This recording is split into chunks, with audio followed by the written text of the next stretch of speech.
आपल्याला कधी अजित पवारांच्या जीवाजीवापर्यंत मी अंतर देणार नाही।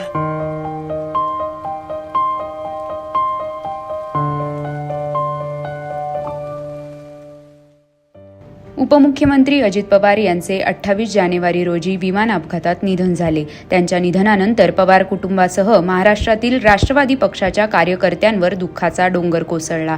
अजित पवार हे महाराष्ट्राचे मुख्यमंत्री व्हावेत अशी इच्छा त्यांच्या समर्थकांची होती। विलास झोडापे हे त्यापैकीच एक आहेत। जोपर्यंत अजित पवार हे महाराष्ट्राचे मुख्यमंत्री होत नाहीत तोपर्यंत डोक्यावरचे केस कापणार नाही अशी शपथ विलास झोडापे यांनी घेतली होती। अशातच आता अजित पवार यांच्या निधनानंतर विलास झोडापे यांनी डोक्यावरील केस कापले आहेत।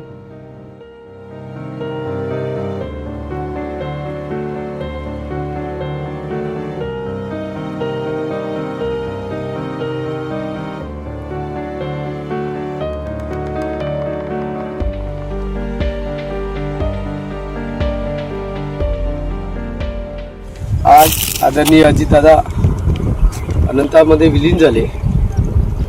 मी दादांचा विलास झोडापे मुळे विधानसभा क्षेत्रातील एक निष्ठावंत कार्यकर्ता मागील 20-25 वर्षापासून दादाच्या सानिध्यात होतो।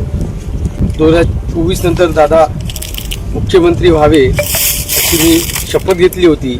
जोवर दादा मुख्यमंत्री बनणार नाही तोवर मी माझ्या डोक्यावरची केस कमी करणार नाही असा माझा संकल्प होता, परंतु ते नियतीला मान्य नव्हतं आणि दादा मुख्यमंत्री होण्याच्या अगोदरच दादा आपल्यापासून निघून गेले। म्हणून दादासाठी वाढवलेले केस मी दादासाठी हे आता अर्पण करतो आहे।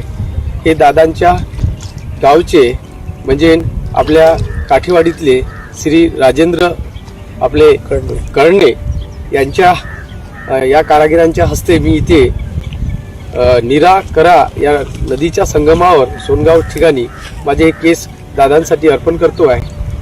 धन्यवाद।